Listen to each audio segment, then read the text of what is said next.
Welcome back to my channel.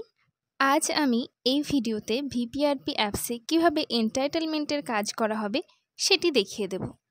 প্রথমে ভিপিআরপি apps open করার পর দলগুলো দেখাবে। সেখানে আমি এই যে সাগর এনআরএলএম দলের মধ্যে এন্টার করছি। তারপর আমি এই তাহিদা বিবি এই মেম্বারটি এন্ট্রি করে দেখাবো।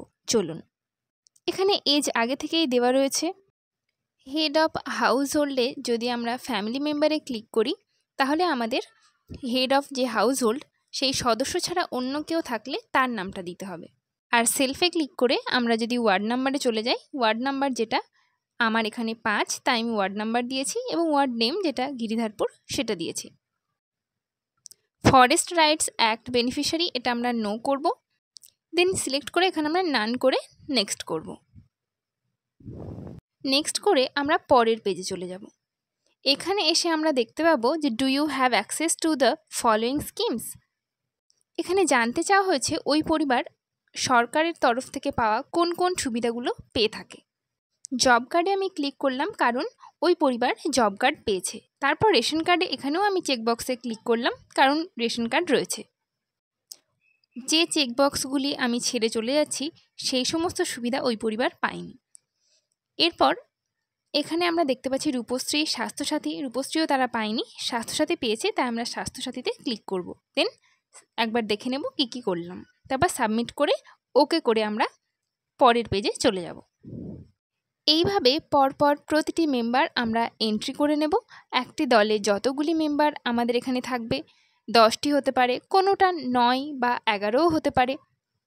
প্রতিটি মেম্বার আমাদের এইভাবে এন্ট্রি করা হয়ে গেলে তারপর আমরা পরের পর্যায়ে চলে যাব। এখানে দেখতে পাচ্ছেন এই সদস্যার head of household family member, সেই ফ্যামিলি মেম্বারের নাম এখানে লিখে দিয়েছি। তারপর ওয়ার্ড নাম্বার আমরা এখানে এন্টার করেছি এবং সবশেষে আমরা ওয়ার্ড নেম দিয়ে ফরেস্ট রাইটস এখানে আমরা নো করে নেক্সট করে চলে যাব। আর এখানে দেখতেই পাচ্ছেন যে সেই পরিবার কোন কোন সুযোগ সুবিধা পেয়েছে না পেয়েছে সেটা আমরা চেকবক্সে ক্লিক করে সাবমিট করে দেব। এখানে আমরা সবগুলো দেখে নিয়ে সাবমিট করে দেব। তারপর আমরা সব মেম্বারগুলোকে এন্টার করা হয়ে গেলে আমরা এন্টাইটেলমেন্ট প্ল্যানে চলে আসব। এখানে আসার পর আমরা দেখব যে কোন সদস্যার কোন কোন জিনিস বেশি প্রয়োজন এবং তার কত আগে প্রয়োজন, সেই অনুযায়ী আমাদের র্যাঙ্ক করতে হবে। প্রায়োরিটি র্যাঙ্কিং দেখতেই পাচ্ছেন। তো আমরা উজ্জ্বলা স্কিমে র্যাঙ্ক করব। র্যাঙ্কের আগে আমরা তার সমস্ত ডকুমেন্টসগুলোকে ইয়েস করে সেটা আমরা প্ল্যানে সাবমিট করব। আমাদের প্ল্যান করা মহিলাদের মধ্যে 5 জনের উজ্জ্বলা স্কিম ছিল এবং বাকি 5 জনের ছিল না।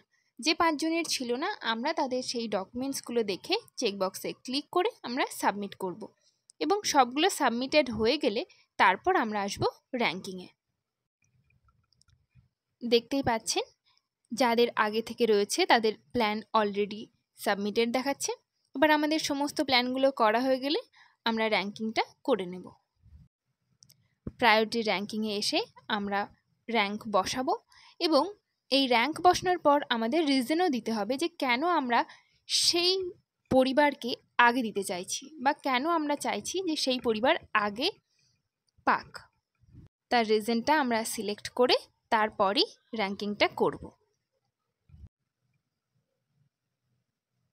যদি কাজের তাড়াহুড়োতে সবসময় রিজনগুলো সিলেক্ট করা না গেলেও আমরা জেনে নেব সেই সমস্ত পরিবারের সদস্যদের কাছ থেকে যে কার আগে প্রয়োজন এবং তাদের অসুবিধার কারণ বুঝে আমরা র্যাঙ্কিংগুলো করব। 1 2 3 4 5 এইভাবে র্যাঙ্কিংগুলো আমাদের সব কমপ্লিট হয়ে গেলে তারপর আমরা সাবমিটে যাব। চলুন ধীরে ধীরে দেখে নেওয়া যাক।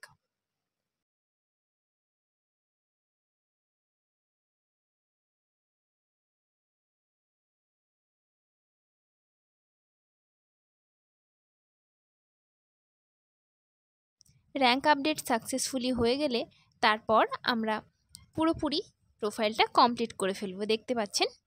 এরপর আমরা ক্লিক করব প্লিজ ভ্যালিডেটে এবং প্লিজ ভ্যালিডেট করলে আমাদের সাকসেসফুলি ভ্যালিডেটেড দেখাবে এবং এখানে আমাদের গ্রিন টিক চলে আসবে উজ্জ্বলা স্কিমের পাশে।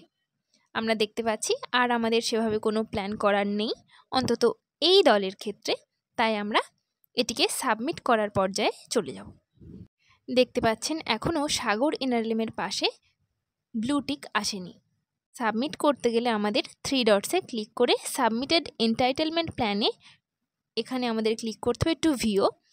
তারপর আমরা প্লিজ সিলেক্ট এসে এসএইচজি প্রোফাইল অ্যান্ড প্ল্যান কমপ্লিটেডে ক্লিক করব। দেন আমরা সাবমিট করে দেবো। এই যে দেখতে পাচ্ছেন সাবমিটে ক্লিক করলাম। তারপর আমাদের will you not be able to make further changes on this SHG. আসলে আমরা যদি একবার ইয়েস করে দিই তারপর আমরা এখানে আর কোনো কিছু চেঞ্জ করতে পারবো না। তাই এই সাবমিট বাই ইয়েস করার আগে একবার সকলেই খুবই ভালো মতো দেখে নেবেন আর কিছু চেঞ্জ করার আছে কি না, কারণ তারপর আর কোনো কিছু চেঞ্জ করা যাবে না। এই দেখুন গ্রিন টিক এসে গেছে।